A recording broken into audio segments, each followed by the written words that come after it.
Hey guys, welcome back to Small Talks podcast. We have finally successfully and indefinitely picked a name for this podcast, and we have also successfully distributed it out to iTunes and Spotify and Amazon Music. So find us anywhere where you want to stream a podcast.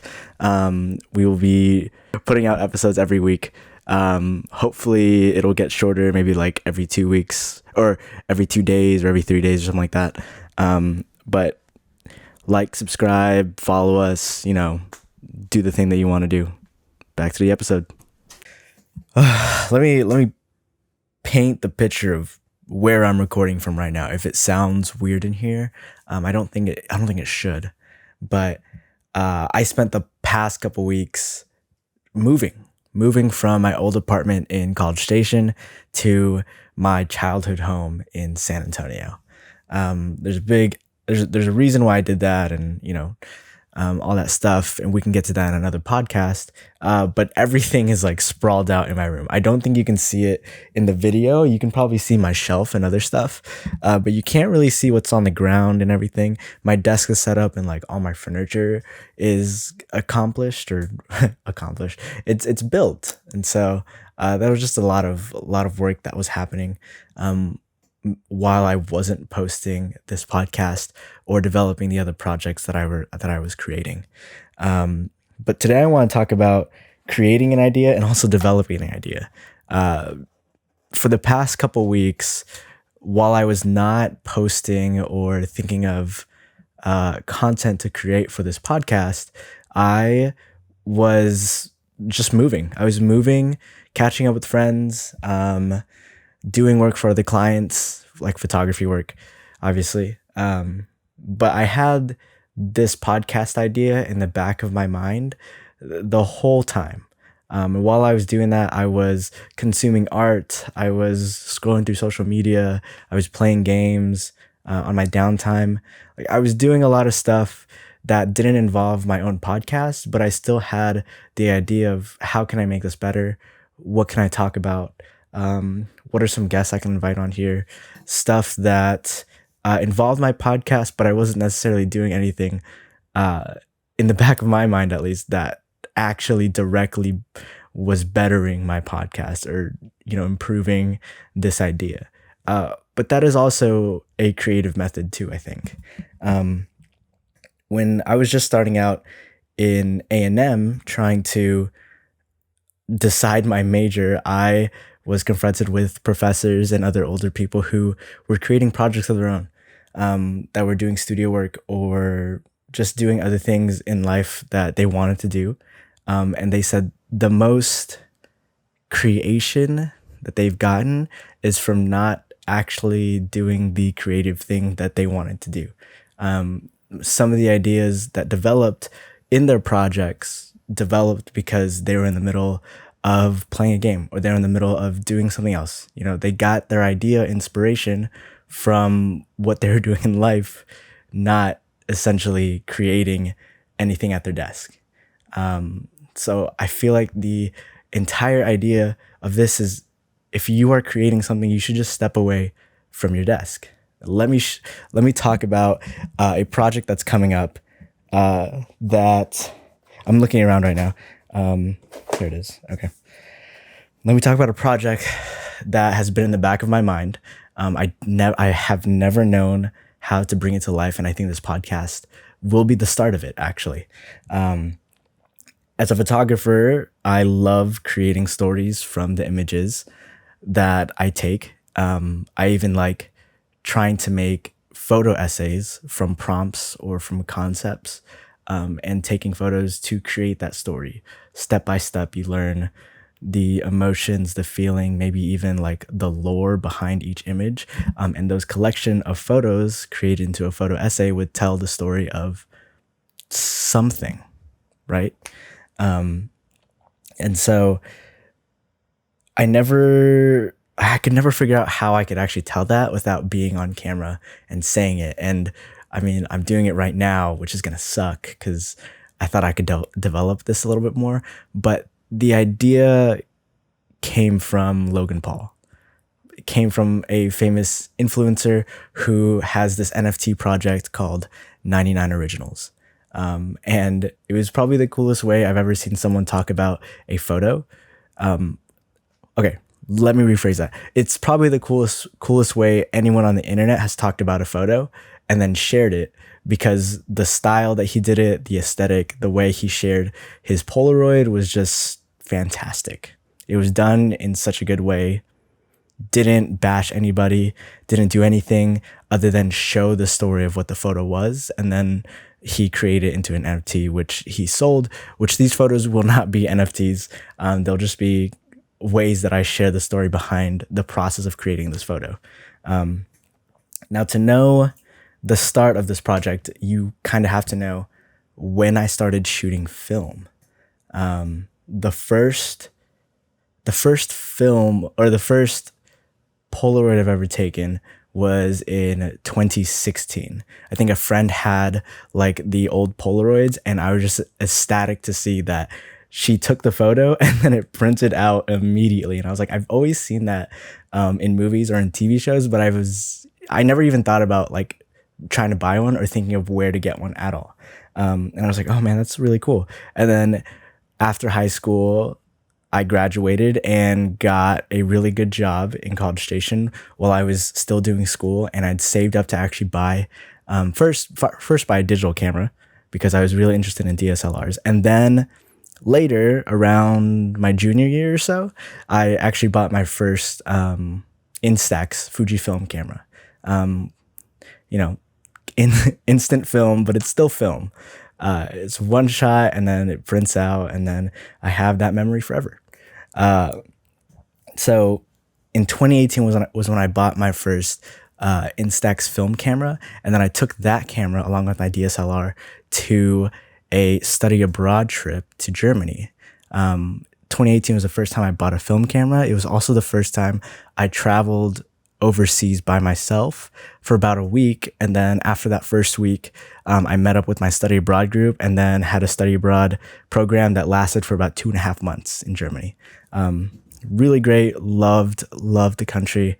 And I wish I could go back, honestly. But basically, this photo right here is what I want to talk about. Now I have like a box full of a million other photos, which I will share stories on later. And maybe I'll like share like bundles of them, because I've taken multiple photos, not just one at like a location or like at a place. But this one specifically was a really, really good memory that I absolutely love, because it was just so bizarre. Let me see if you can see it here.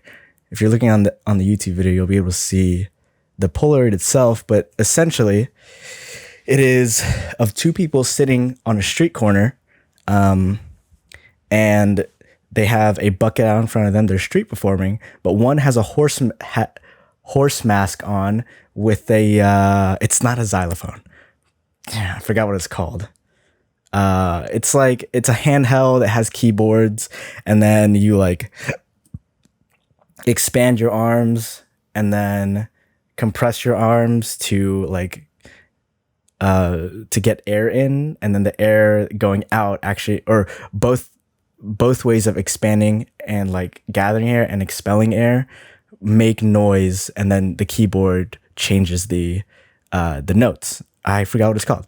You just hold it by hand though, and you do it. And another guy's in a suit, has like a tall man costume on, and then he looks like he's headless, but his head's like actually in the suit. And so they're both sitting down. They were just playing music. One guy, the headless guy, was singing, I remember, and the guy in the horse mask was just playing. They were just jamming out. It was really cool. But our study abroad program took us to this marketplace, and they were telling us about the old style and the history behind this like Bavarian marketplace. It was really cool. It kind of felt like Pike's Place in Seattle, except less fish. There's a lot of food though. A lot of German food, and a lot of like vendors and what is it? Farmers market. It was like a farmers market like feel. There's just a lot of like authentic vendors. It was a really cool experience, and they were teaching us the history behind it and how this community is sustainable, and how the walkable community itself kind of like feeds into this marketplace daily and like comes out of it and everything like that. It was really really cool. I loved learning about it. And then we broke out just before lunch. Or no, we broke out right after they fed us lunch, and they were like, okay, you have about 3 hours to explore the place, do what you need to, but be back here at a certain time. And then we'll hop on the bus and head back to the study abroad building that we're located at. And then you'll be released from class. I was like, that's awesome. Let me experience this place authentically. So I do what I normally do when I travel, and I just kind of walk around, and I listen to stuff, and I kind of like, I don't like hone in my senses, but I use a lot of my senses, and I get curious. I'm like, I hear something, let me go towards that. I smell something, let me go towards that. And then I knew a little bit of German at that time, and so I asked about things, and people pointed me to certain places. But in the middle of trying to get food, I remember I was getting a euro, and I just heard like this folky jam, and I was like, oh my god. It's like, I kind of like this. Like, this is dope. Let me try and find it. The Bavarian marketplace was just very crowded that I couldn't get through a single crowd without like having to like push people or like say, hey, excuse me, all that stuff. And as soon as I like popped out of this one crevice into the street corner of this very tall building, I just looked over, and it was just these two guys just jamming along, just playing. And I was like, this is so bizarre, but they're so good. I stood there for like a good 10-15 minutes, like eating what I had and just kind of listening to them. And I tipped them really well. But I took a photo with my Instax film camera, and I was like, no one back at the program is ever gonna believe what I just saw.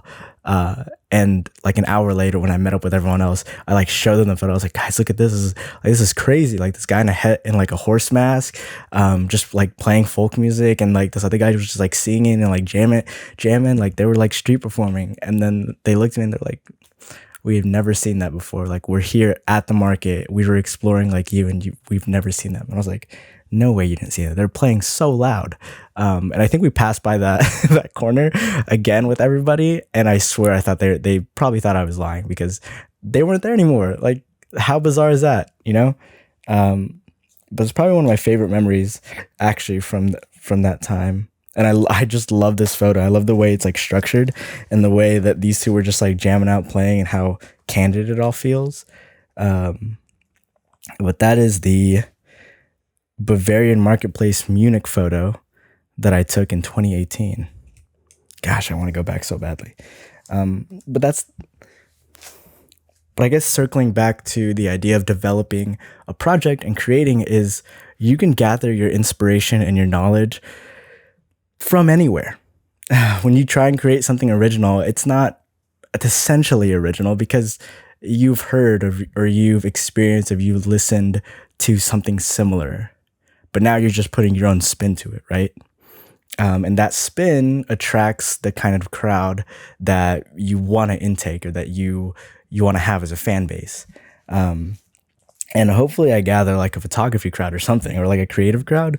But this project isn't the same as Logan Paul's. I mean, it's similar in the way that I tell the history and the process behind a photo, but it's not being sold as an NFT. It's probably not going to be as consistent as his is. And these photos are definitely just my own photos. Like, I'm going to keep these forever, because, I love taking photos, and I love collecting film for nostalgic and personal preferences. I have like a ton. Like, that was just one handful out of a box. And that's just the Instax box that I have. The other Polaroid box that I have of photos is going to be presented at some point. I've also started shooting actual film. I have like 2 film rolls being developed right now. And then those will start to be those will be presented along with the greater portion of that project. But all of that developed in my head in these past couple weeks while I was living my life, while I was scrolling through TikTok and I stumbled upon Logan Paul's 99 Originals. While I was playing games and looking at my TV stand and realizing my Polaroids are right there. Like, I have history that I can share. And I should have shared a long time ago, but it's fine. I mean, oh, you know what? I did share them. They're on Instagram. The idea was the Instagram account was called Jets Polaroids. It's now going to be called Jets Film Roll. And the idea was that I could just post these Polaroids one by one, and someone scrolling through them can live a life of Polaroids through my Polaroids and experience what I've experienced so far, from when I started this journey of recording film. There was no caption to it. There are no captions to the images because you can just scroll through them and start to make up or imagine a story in your own head of how these photos developed. But now I want to share them and try and put a story behind them because there's some actual value and history behind them. I just haven't shared the process at all. It's not that I was like scared to share the process behind them, but I just didn't know what the best way to share the story behind an image until a couple weeks ago when I stumbled upon the 99 Originals and realized I could do this. Like, that's easy. I'm not going to sell them as an NFT, but that's easy. I can share the story behind the process of each image I create. So if you're creating something, if you have an idea, like, and you're trying to develop and you're like, I don't know where to go with this. I need professional help. I need some sort of technique or method to try and develop this. Step away from the whiteboard. Take a step back from your desk and look at your project, look what you've created so far, and just keep it in the back of your mind. Then go live your life. That's as much to say as go live your life. That idea will be in the back of your head because you're either really passionate about it, you need to complete it, or it'll just be there because you love the idea so much that it'll be there forever.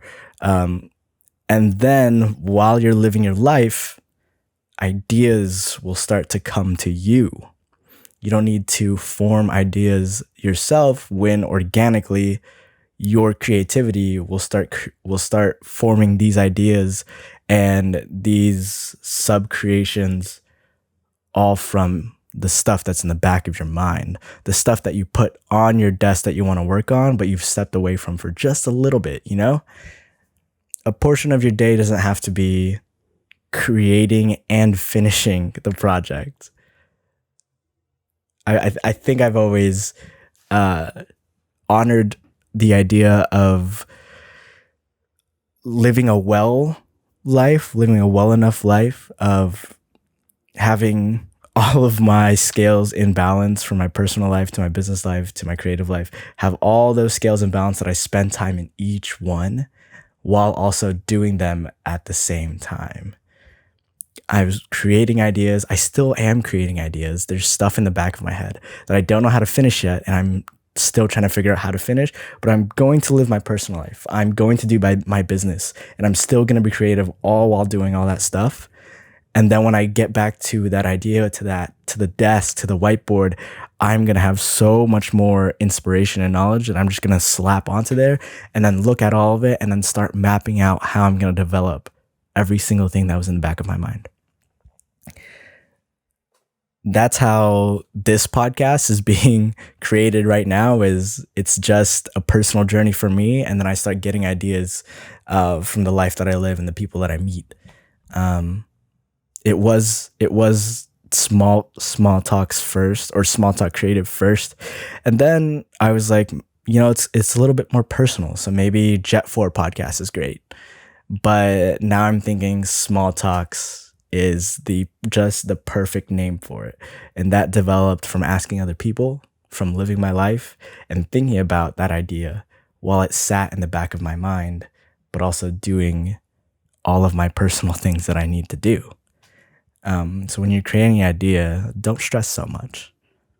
Let it develop itself, and the best ideas will come to you, and then you will start to create. Thanks for listening. This has been Jet Nori from Small Talks. Like and subscribe to YouTube and share us on all platforms. Also, listen to us on any podcasting stream that you feel accustomed to. We'll be back next week with another episode. Hopefully, the time gap between episodes starts to dwindle a little bit, and then we can start posting like every 2 days or every 3 days or every day or something like that. But thanks for listening in. We'll see y'all later. Bye. 1, 2.